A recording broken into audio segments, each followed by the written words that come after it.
I love this library. It is an absolutely beautiful library. Are you a big reader? I read a lot in general. I don't know that I've had that much time over the last year or so. Dario Amodei is an unlikely AI celebrity. He's known for warning the world about the risks of artificial intelligence. Now, his company is an AI frontrunner, valued at nearly $1 trillion. You're shipping so much, so fast. How are you doing that? We use Claude, across the product development cycle, and it allows us to release very fast. Founded by a team of OpenAI defectors in 2021, Anthropic started out as an underdog lab. Today, it's the breakout star, wiping billions in value off software stocks, going head-to-head with the Pentagon, and creating models allegedly powerful enough to burst through the walls of modern cybersecurity. Some of the early companies that we gave this to said things like, "This is a super weapon. Please don't release this." Guiding Anthropic through this is a sibling duo. Dario, the brother and visionary, and Daniela, the sister and operator, who puts Dario's swirling cosmic thoughts into action. Dario and I, we've always been really close since we were little, but I think we always really wanted to do something big together. Okay, but when you argue, who wins? No one. No one. As the AI arms race escalates, the Amodeis are eager to establish themselves as the good guys. But Anthropic's technology could have profound implications for how humanity works, learns, thinks, even fights wars. Anthropic is run by an ideological lunatic. This is a debate about what the proper use of AI by the government is. At some point, the models become very dangerous. The bad guys will have it too. And at that point, we have to make sure the good guys have an even better model. The name Anthropic actually comes from the Greek word for human, which speaks to their mission to build responsible AI for the long-term benefit of humanity. Can you actually do that when you're building the most powerful technology in the world?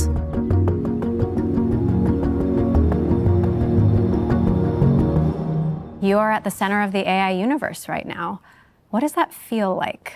The experience I've had for my whole career, and certainly the whole time at Anthropic, is that there's this kind of smooth exponential. And the experience of the smooth exponential is nothing's happening, nothing's happening, nothing's happening. Little things happen, and then zoom, it goes crazy. So, I was watching this graph for a while, and I said, oh yeah, we'll probably become the AI company with, the most revenue and the most valuation sometime around this time. And indeed it has happened.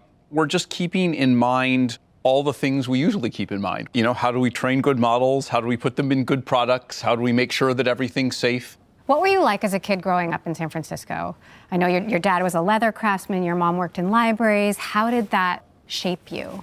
The whole, first, internet revolution was happening around me, and I had absolutely no interest in it. I was just interested in doing math and scrolling things. I was interested in understanding the universe. I was interested in science fiction. I think I just felt a lot of curiosity about the world. What was it like growing up with Dario? He was so smart. He was taking, calculus when he was, in, I think, middle school. He took math classes at UC Berkeley when he was in high school. I was actually more into reading and arts, so we were almost like complete complements in that way. Dario studied neuroscience before turning to AI at Baidu and later Google, while Daniela started out as an early employee at Stripe. They lived together in San Francisco, along with Daniela's husband, Holden Karnofsky. Then, in 2016, Dario joined the newly formed OpenAI, followed by Daniela in 2018. The company began as a nonprofit that promised a safe, more open path to superintelligence.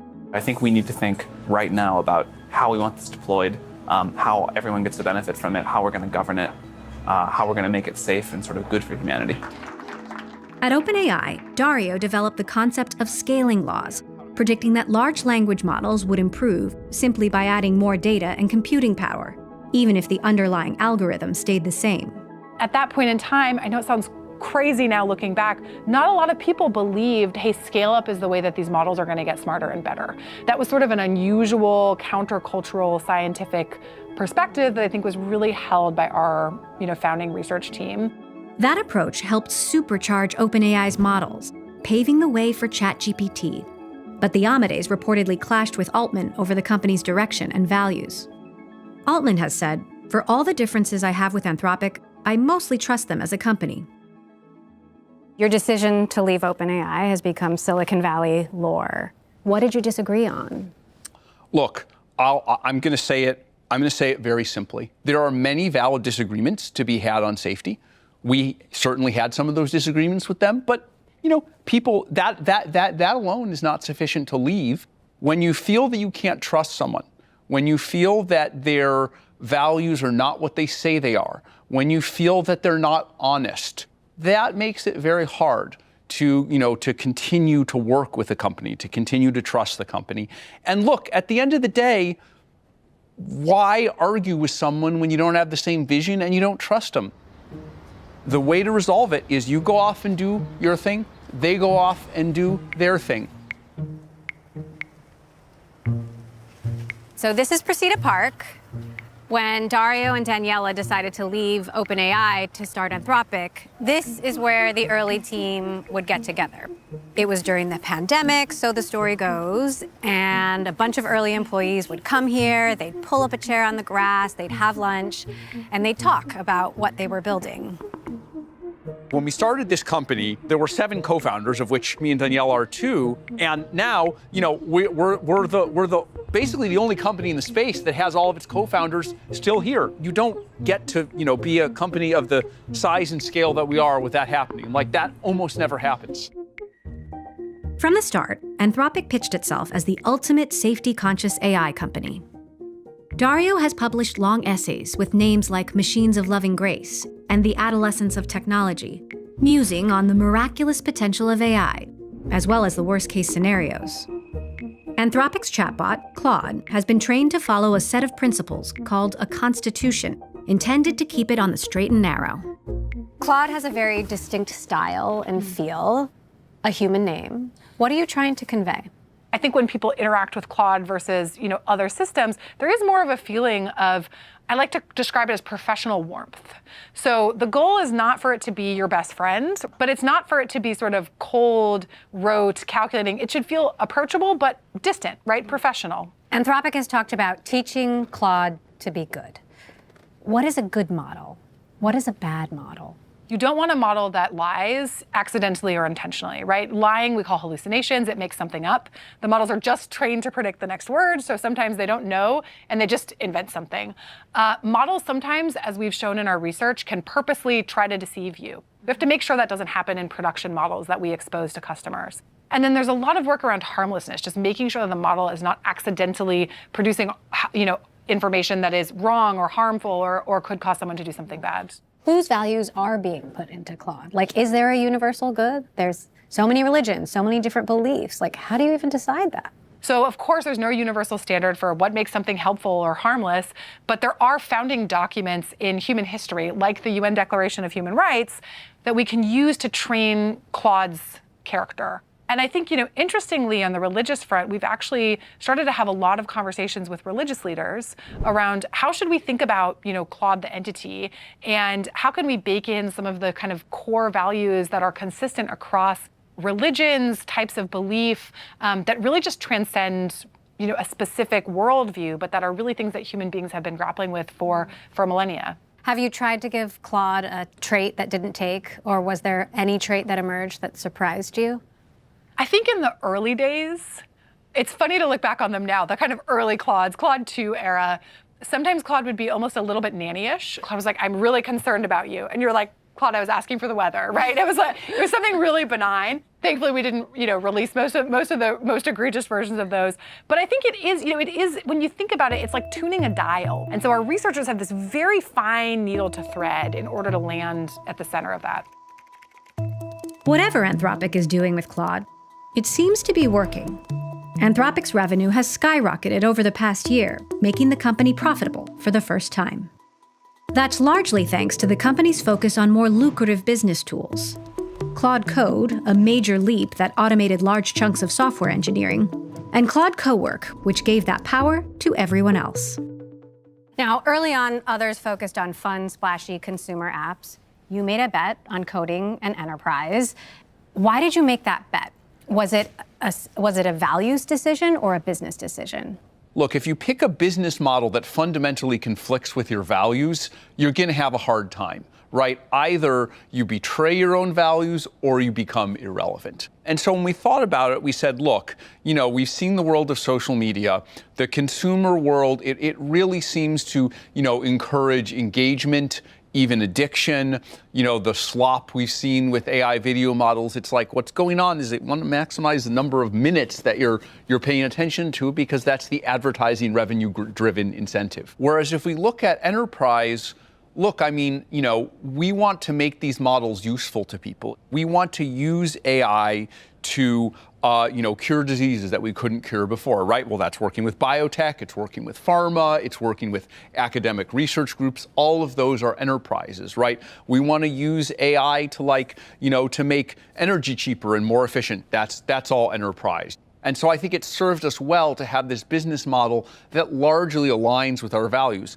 Soon after Claude Cowork was released, $285 billion in market value vanished overnight. Traders called it the SaaSpocalypse. This kind of white-collar wipeout story in the software sector, terrifying. Some of those are down for 9 days in a row, so clearly the tension is building. If AI continues improving at this pace, how much of traditional software gets replaced and how fast?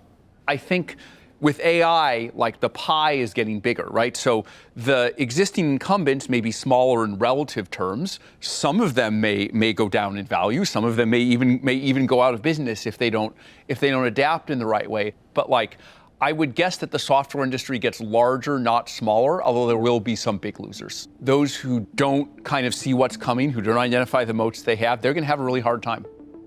It's sort of the quiet cafe. Anthropic's recent growth spurt might not have happened without this man, Boris Cherny, the engineer behind Claude Code and Claude Cowork. When Anthropic hired him in 2024, Cherny was living a very different life in rural Japan. There was a lot of farmers markets, very slow. We were making miso. That was sort of the big hobby. And I remember using the first AI chatbot that I'd ever used, and it just took my breath away. And I was just like, oh my God, I have to just be a part of this. And I'm also just such a big sci-fi reader. And so I just know how bad this thing can go. This technology is incredibly powerful. And so we moved back. You created Claude Code. You led the development of Claude Cowork. What problem were you trying to solve? If you look at the coding products, they were all pretty simple. It was sort of like complete the word, complete the sentence. That was the extent of AI in coding. And we just wanted to make a way bigger bet. And our bet was, we think actually a coding agent can do all of it. A year and a half ago, you wrote the code by hand. And sometimes you press tab and it would autocomplete a line. Now I talk to my Claude and it writes the code. And then while it does that, I talk to the next Claude and it writes some code. And at any point, I have either a few Claudes running and up to a few thousand Claudes running, doing things. How much code is Claude writing internally for engineers here? It's writing almost all of it. On my team, so for me personally, it's been writing 100% of my code for at least 6 months. The work of engineering has just completely changed. I feel like I suddenly have superpowers. I have a jetpack. And engineering has never been this fun. Can we give Claude a spin? Yeah, let's do this. All right. All right, so let's make a little recipe app. So make a recipe app. What do you want it to do? I would love it to suggest meals for the week. So, this is going to take maybe a few minutes. And let's just see if Claude builds this. All right. Ooh, it gave me some options. Let's do... Oh, these look pretty tasty, actually. I could do a Greek chicken power bowl. When I click on a recipe, I want it to show me how to do it. Thank you. Aw. I'm sure Claude appreciates it. I always try to say thank you. Yeah, I always try to be nice, too. I don't know. A recipe app might not be the most mind-blowing demo of Anthropic's technology, but what Claude Code just did in minutes used to take hours or days. For some, that looks like a big opportunity. Are you nervous about next week, or is it What's next week? your developer conference? Oh, yes. There's so many things happening every week. Year over year, API volume is up nearly 17x on the cloud. In the last 12 months, we shipped 8 frontier models, to developers and users. Welcome to the second annual Code with Claude conference, where Claude superfans come hoping to get a glimpse of the future. We're having a lot of fun. There's a ton of adrenaline. This is the first year we've grown faster than the exponential. In the first quarter of this year, we saw, if you were to annualize it, 80x growth per year. Ooh. I use Claude every day in the form of Claude Code to do all sorts of stuff, not just write code. I write way more code than I did 5 years ago. I've got the confidence of, I don't know, a 22-year-old with VC money. I'm not 22. My friend invited me, and it's amazing as someone that's not really technical. I think it's really interesting just to see what everyone's working on, what's out there. I think the concerning part and the exciting part is, hey, they can do things that we couldn't dream of and timelines we couldn't ever expect. But the kind of alternate side of that reality is you really have to be prepared because they will really be 1,000 times more productive. All of this raises an obvious question. Will engineers be the first casualties of the AI they're building? It's been revenge of the nerds for a while. Is that over? I think we all become nerds. But what happens to the actual nerds? I think the actual nerds, well, they have to figure it out. Yeah, I think for a lot of them, the skill that they had before is going to help them in the future because they sort of have a pretty big head start. They do a lot of things that are not coding. Engineers also have to talk to users. They have to plan. They have to think about what's next. So I think these are still parts of engineering that are going to stick around. Silicon Valley may have AI fever, but elsewhere, the mood is less upbeat. 70% of Americans think AI will kill jobs, and nearly a third worry theirs will be one of them. Dario Amodei has been outspoken about this issue, and some of his predictions don't exactly sound reassuring. I think we could have this very unusual combination of very fast GDP growth and high unemployment, or at least underemployment, or low-wage job, a lot of low-wage jobs, high inequality. You've been really direct about job loss. AI could eliminate half of all entry-level white-collar jobs in the next 1 to 5 years. That was a year ago. AI has moved incredibly fast. Is it still 50% or is it higher? I don't know exactly, but I'm still pretty concerned. I'm still the same order of concern. We are seeing right now that AI is making people more productive, but that's the usual hump. You automate 90% of the job, great. People are 10 times more productive in the other 10% because they're 10 times more leveraged. But eventually it gets close to 100%. Now, the sequel to that is, well, then you have to find something else for them to do. Right now, AI makes the software engineers more productive, even though AI writes all the code or almost all the code. But we're already starting to see the beginning of there may be some people that it's not making more productive, that it's better for the AI to just do the thing. How does that sit with you? It's very uncomfortable. Yeah, I think this is the reason why I chose to go to Anthropic, and I think this is the reason that a lot of people here chose to go here. Is artificial intelligence is this force that is far bigger than we are, but here we can hopefully make it go a little bit better. Do you feel like it's your job to do something about that, or is that someone else's problem? I think it's a thing that we have to talk about. We have to advocate for it. Ultimately, it's up to society to solve it. This is bigger than one company. There has been a lot of pushback on, and I know you've said you're trying to warn people, but that, Jensen Huang said you're conflating tasks with jobs. AI is creating jobs.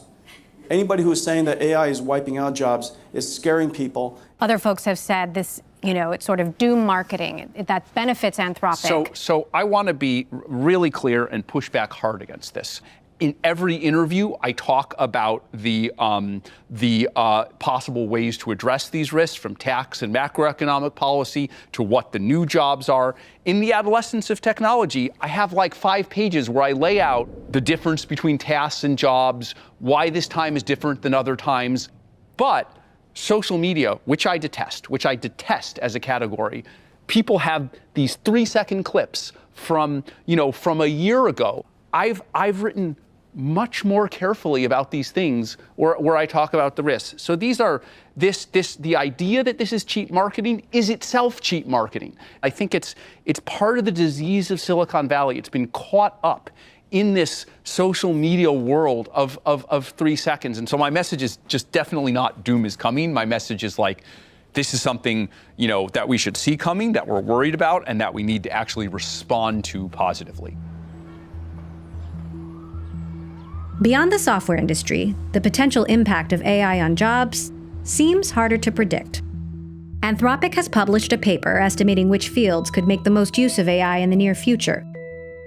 If its predictions are right, management, finance, and legal jobs could soon look very different. Which jobs go away, who gets replaced, and what new jobs are created? So no one knows for sure, because, the economy is unpredictable, right? The thing that we have going for us here is the pie is going to expand a lot. And so because the pie is going to expand a lot, there are probably going to be places where people can go. It's just a matter of finding them fast enough. So play this out for me a little bit. You wake up in 5 years, what does this country look like? What are those people doing? Yeah, because if there's that much unemployment, is that not how revolutions start? Yeah, no, this is the outcome we want to prevent. This is absolutely the outcome we want to prevent. I think there's a few places. None of them are guaranteed, we're not sure, but there's the physical world. We need a lot of more people to make, build, manufacture things in the physical world. Anything that's human-centered. I think that's going to be a big deal, right? People, or at least some people, want to talk to humans. So these kind of human relationship-driven jobs, I think those are going to be important.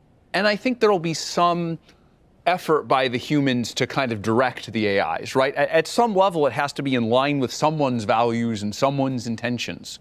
And so I think there's going to be some role there, although I don't know how thin versus how thick it will be. I think I feel a little bit more hopeful that humans will continue to find ways to leverage AI to be productive, to do the parts of the work that are meaningful to us that only humans can do. I think the human-to-human interaction will never fully go away. The example I often reach for is what will happen in medicine. Today, we hire doctors who are expert diagnosticians. I think AI is going to soon be pretty good at telling you what the suite of options of things that are wrong with you and what tests to run, and you won't need a doctor to do that. But an AI can't physically examine you and say, hey, does it hurt when I press, here? Mm-hmm. They can't have a bedside manner with you that says, tell me how you're feeling about this. How are you coping with going through this process? Mm-hmm. And I think we're going to pivot something like medicine to be much more focused on the interpersonal, because the diagnostic tools are going to become much better. But the interpersonal human part, that's not going to change. Explain this to me. Daniela runs day-to-day operations. All the leadership team reports to you. Yes. No one reports to you. That sounds like a pretty sweet job. It's incredibly freeing. It lets me do all the things that I do much more easily than I would otherwise. Because she does all the work? Is that what you're saying? I'm just... If you had to go through the things I had to go through during DOW or no. The Amadeus hope AI can have a utopian influence on society. But there's no denying the technology's destructive and dystopian potential. Anthropic is at the center of a technological arms race, with powerful governments vying for control.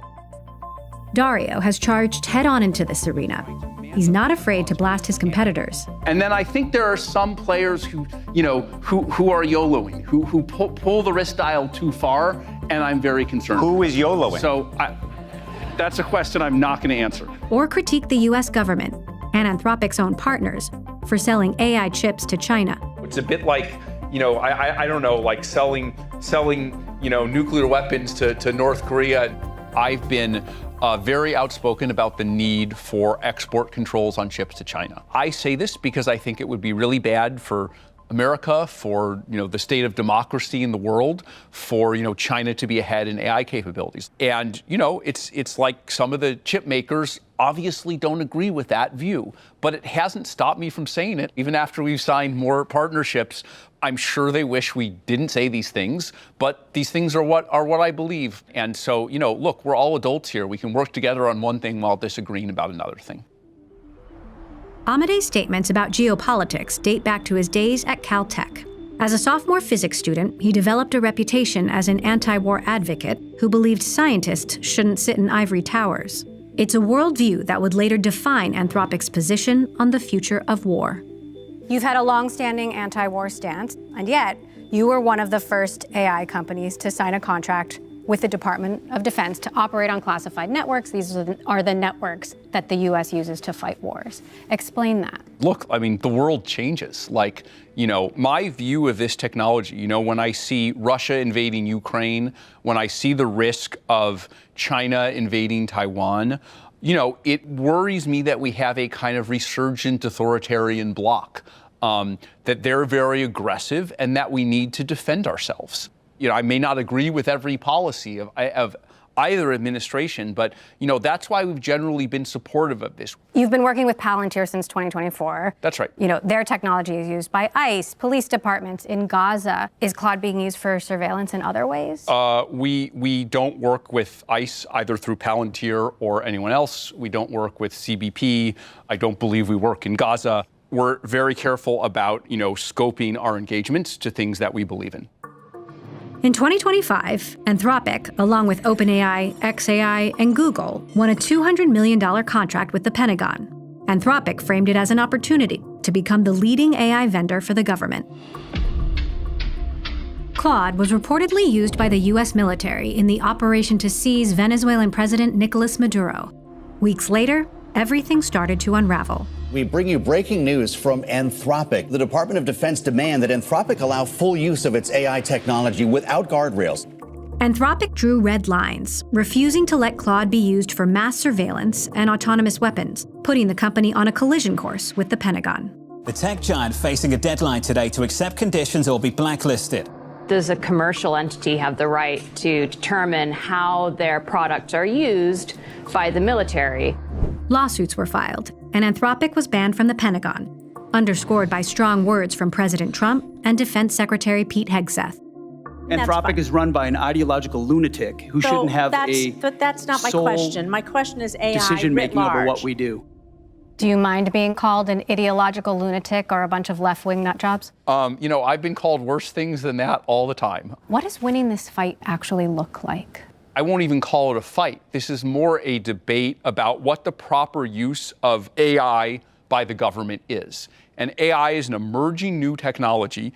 We don't understand the ways in which it's reliable or unreliable. We don't understand the ways in which it promotes our values or undermines our values. And so one of the things that I thought was important was to establish a precedent on some of the use cases we think are good, which frankly is most of them, and some of the use cases that we're concerned about. A U.S. official has said, with the help of LLMs, the U.S. military has gone from being able to hit 1,000 targets a day to 5,000 targets a day. That means Claude can help kill more people more quickly. Are you comfortable with that? Basically, you're asking, do you believe in this country, right? Do you want this country to be a more powerful actor rather than a less powerful actor on the world stage? I do. I'm a patriot. It's not up to me. If we provide a technology, it's not up to us to say you can do this military operation and you can't do that military operation. Now, I might privately believe that this military operation makes sense and that military operation is a bad idea, but we're not going to deny the technology. You basically have to you have to leave policy in the hands of the military decision makers. Bloomberg has reported that Claude is being used by the U.S. military in the war in Iran to do AI-assisted targeting via a platform made by Palantir, Maven Smart System. In February, a U.S. missile reportedly hit a girls' school in Iran, killing more than 150 people, most of them children. Did Claude play a role in that strike? We don't know exactly how these models were used. Obviously, these things that mistakes that happen in warfare are really, really terrible. This is a really terrible thing to happen. We were willing to risk the future of our company to limit how, these models are used. And what you're talking about is a use case that doesn't even violate our red lines. We're worried that there will be 100 times as much, with use cases that do violate our red lines. Now, again, I would say I think overall the use of these models is appropriate. I think it's good on net. But military decision makers make terrible mistakes. Even at the best of times, and I don't know if we're in the best of times. What we've seen here is Claude assists, but a human makes the final call. So a human made that final call, not Claude. Imagine if you had a world in which, not Claude, because we haven't allowed it, but someone else's AI model, the AI model just makes the decision and the human never sees it. That's what we were standing up for. That's what we were fighting against. This school had a website. You could have found it in a Google search. Like, shouldn't Claude have spotted that? And does it speak to a scarier issue about using technology as a shortcut in war? The principle that was obeyed here is a human makes the final decision. I don't know what role Claude or any other AI had, but like, if this isn't an illustration why that principle is so important, I don't know what is. Is AI warfare more likely to stop World War III, a war between the US and China, or is it more likely to make it happen? I would say on balance, it is more likely to stop it. But if we have no limits on how it's used, then I think, it could be more likely to cause it. You've seen Dr. Strangelove, right? The premise of it was like, you have a doomsday device that automatically fires nuclear weapons when it thinks nuclear weapons are being fired at it. What could go wrong, right? I think the way conflicts happen is that, the two sides jump at each other. They misunderstand each other. And when we don't have proper oversight of this technology, I think those kinds of accidents are more likely to happen. Now, I think if AI is used in an appropriate way in not even warfare, but think of just intelligence collection, let's say we're able to, predict an invasion of Taiwan or a new movement in Ukraine, our adversaries will think twice about conducting some kind of invasion or military operation if we know everything that they're doing. AI's role on the battlefield raises difficult questions, even for a company willing to debate the ethical dilemmas of its own technology. It's a conversation Amadei seems eager to have in public. How do you handle the pressure? I try very hard to communicate and always be straightforward and honest. I get up in front of the company every 2 weeks and just talk for an hour about just what's on my mind, what's going on in the industry, what's going on in the outside world. It's totally uncensored. And not only does it build trust, it's very freeing for me, where I feel that I have 3,000 people who are on the same page as me. That is an incredible amplifier and is one of the most useful things in handling the pressure. Then when we have to confront an external challenge, stand up to, some very difficult situations that we've seen in the last few months, that is what allows us to have a consistent and coherent position. And I think it's an incredible advantage because I never feel like I'm alone.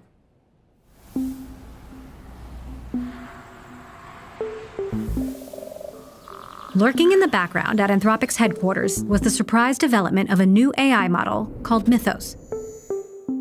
A model so powerful, it spooked everyone. Anthropic's making headlines almost on a weekly basis, yes. And most notably now around Mythos. The company believes it's this enormous threat. Imagine a world where everyone had a nuclear bazooka, basically. Mythos identified thousands of cybersecurity vulnerabilities, exposing potential flaws in every major operating system. Anthropic signaled that if fully released, Mythos could hack banks, pry open state secrets, and cripple critical infrastructure. I think the thing that surprised me most about it was the models had been climbing in their ability to find vulnerabilities. It was a particularly large jump. Some of the early companies that we gave this to said things like, this is a super weapon. You should have to own a gun license to use it. Please don't release this. In an initiative called Project Glasswing, Anthropic gave select organizations access to Mythos. Even federal agencies like the National Security Administration clamored to use it, despite Anthropic's blacklisting by the Pentagon. I think the future is this kind of cat and mouse game where we need to make sure that the good guys have the tools that they need to defend. And then at some point, the bad guys will have it too. And at that point, we have to make sure the good guys have an even better model so they can be ready for this. Is it possible to stay ahead of the bad guys? Really, though? That's what we hope. The criticism is you're effectively deciding who gets access and who doesn't. Why should anyone be comfortable with that kind of concentration of power? It wasn't like, oh, it's so powerful and let's decide who gets the power. It was a very specific concern around cybersecurity. And so the way that we decided who to give the model to was grounded in that specific fear. There's obviously nuance to decide, like, where do you draw that circle? I think that's really complicated. I think we've tried to be as publicly open as possible to say, we're trying our best to make this decision well, but like, we might not do it perfectly. What about the folks who say this was just good marketing? You know, we have suffered enormously commercially from not releasing this model. This model has incredibly accelerated research within Anthropic and production in the next models. It would do the same in the outside world if we were to release it. This has hurt us enormously commercially. Have you had to make trade-offs already that you're not entirely comfortable with? Throughout the entire history of Anthropic has been trade-offs, right? In some ideal world, you would prefer to, before you release the first chatbot, you could spend years studying, every possible thing that could go wrong with it. Now, we did delay the initial release of Claude, but, we did it for a few months. So everything is a trade-off. Now that we're in, what I would describe as a commercially leading position, we can afford to move the dial even further towards being careful, right? That's what the Mythos release was about, right? It's very hard to do something like that if you're not the leading player. There's this argument, why wouldn't the government take you over? Why would they let a private company control technology that's so powerful? So I actually think that's a very serious question, and I share those concerns. I don't think the government should outright take us over. Every previous powerful technology we've seen in history was either built by the government or originated with the government. So nuclear weapons, obviously, initially built by the government. The internet, GPS, cell phones. AI is the first technology that's been built in the private sector, and where government has not really had a serious role and is coming in late to the game. I think that's actually a dangerous and unstable situation. It is not the situation I would have chosen. This technology, I'm scared of companies having it, but I'm also scared of government having it. And then, we need basic regulation of the technology. More and more, as I've seen what we've seen with Mythos, I think we need to start doing pre-release testing, required pre-release testing and auditing of the models. This was an approach the White House rejected initially. On his first day back in office, President Trump, with the help of former AI and crypto czar David Sachs, dismantled President Biden's AI executive order seeking guardrails, instead favoring a hands-off, let Silicon Valley do its thing approach. We believe that excessive regulation of the AI sector could kill a transformative industry just as it's taking off. But with Mythos and its national security implications proving hard to ignore, the White House now seems to want to gatekeep the world's most powerful AI. It's very funny to me how there's a particular group of people in the tech world in Silicon Valley. They started with a position of even having transparency around this technology, even export control. This is all, just totally, it'll apocalyptically destroy our potential to create the technology. It'll kill innovation. And then as soon as they see the first real danger, which I've been expecting all along, there's all this talk of nationalization and the government should just seize it. Come on, folks here, you're yo-yoing from the most extreme anti-regulatory, if you look at us the wrong way, you're destroying the industry, to, this completely communist, the government should grab it all. We need a more sensible, moderate approach. That's the one we've been favoring all along because we've understood the power of this technology. We're not panicking. We're not denying it. We see the smooth exponential, and we're responding to it appropriately.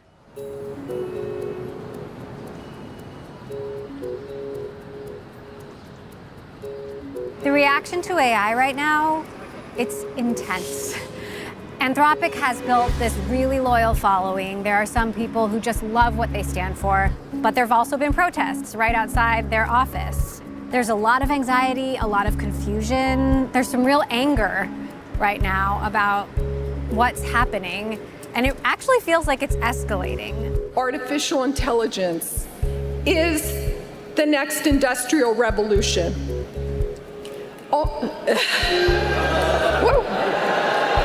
If you look at the data, people are more concerned than excited about what's going on. They think the risks outweigh the benefits, and the truth is, if you talk to the people who are building this, even they will tell you they don't fully know how it's all going to play out. How do you think about the weight of this moment? I worry that something will go wrong. Are we doing literally everything we can? We're certainly trying our best. We're certainly trying very hard. What I want is to create a situation where if this set of people can't do it, it couldn't be done. You can't guarantee success, but maybe you can guarantee that. It's getting personal. Sam Altman's home down the street has been attacked. How is that affecting you? It was really scary to read that. I mean, we were obviously extremely relieved that he and his family were okay. In general, I think this is a time, technologically, politically, where unfortunately there's just a lot more rhetoric and words that I think can lead to bad outcomes and bad things happening. I hope that this is a topic we can all just debate, as peacefully as possible. It was scary to me too. I mean, this is like a less savory aspect of the exponential, right? That as AI gets more and more of a big thing, it becomes just such a big deal to society. There's more attention on it. There's been massive backlash against social media. Countries are starting to ban it. Could that happen to AI?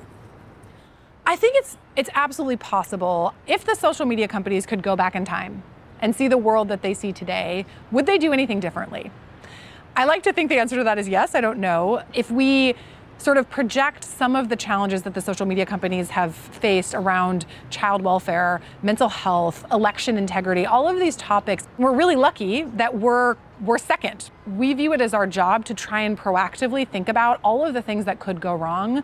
Because if we don't, who's going to? I don't know that they actually set out to do the right thing or make the world a better place. And so I don't think if they were going back, they would, even knowing what they do, and they certainly should do things differently, I don't know if they actually will. But we can't. This is why we're trying to get this right the first time, instead of waiting for things to go wrong, then scrambling to justify why it's all okay. The main way I could see AI being, banned or blocked is if something really went wrong. And if something really went wrong, then maybe it deserves to be. You have technologists saying it's going to be amazing and others saying it could be awful. Where are you on that spectrum? I hope the best, but plan for the worst.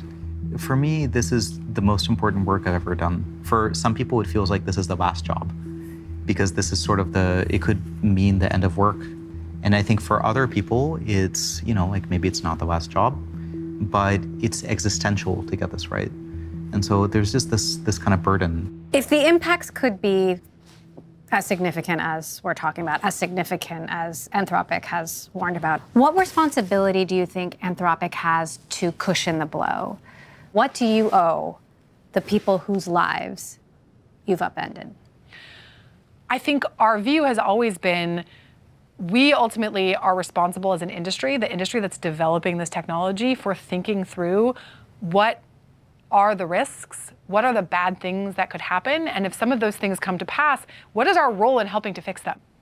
That is our job, right? We should not just say, well, we were just trying to grow the product and suddenly there's an entire generation of young women who have eating disorders or who have mental health problems because, whoops, we were just trying to grow the product. That's not the stance that I think any technology company should take. I don't think that's the stance that we're trying to take.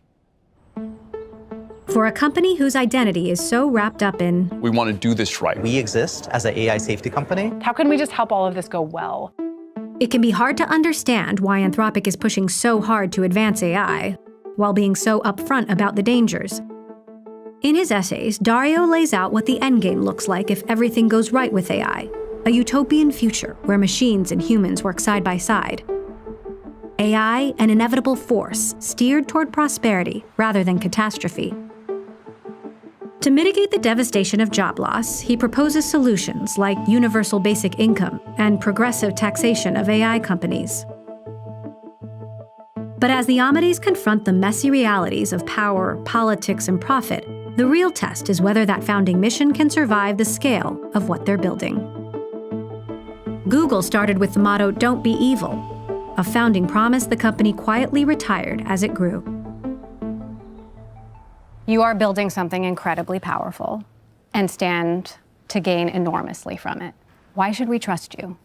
I think starting from a position of distrust, if you don't know anything about me, if you don't know anything about Anthropic, is pretty rational. I think Silicon Valley has lost a lot of the world's trust and kind of has to re-earn it. And the message, we're trying to send is we're actually different. And that has to be earned in things that we actually do. I understand one of your favorite books is The Making of the Atomic Bomb. That is correct. Do you see parallels between yourself and Oppenheimer? The figure I most identified with was Leo Szilard, who was the one who first had the idea that there could be a chain reaction. Look, my view is we're not going to get through this with like larger than life personalities or like figures who try and be at the center of everything. In some ways, I actually see Oppenheimer as a failure case, as what should not happen. There's a lot of powerful actors who have interests here, and the only way it's going to end well for everyone is if there's basically checks and balances everywhere. You've said there's roughly a 10 to 25% chance of civilizational collapse. That is not insignificant. Is there a scenario where it's something that Anthropic built that caused that? I certainly hope not. My view is that probability comes from the very straightforward recipe of the technology, the existence of many countries in the world, the existence of many companies within an economy, and new ones created if the void isn't filled. Like, that's a dilemma that we're in. Half of what we do within the company is try and, reduce the risk as much as we can, but it's never going to be zero. Suppose there are a bunch of, airline companies out there, and you're like, well, I'm going to make an airline company that's safer. It can both be the case that, your airline company is 10 times safer than all the other airline companies. But if someone comes and asks you, like, can you guarantee that your airplane will never crash? How could you possibly? But if there was a 25% chance of an airplane crashing, you wouldn't get on that plane. That's right. 25% is too high. We're trying to make that probability much, much lower. That is the goal.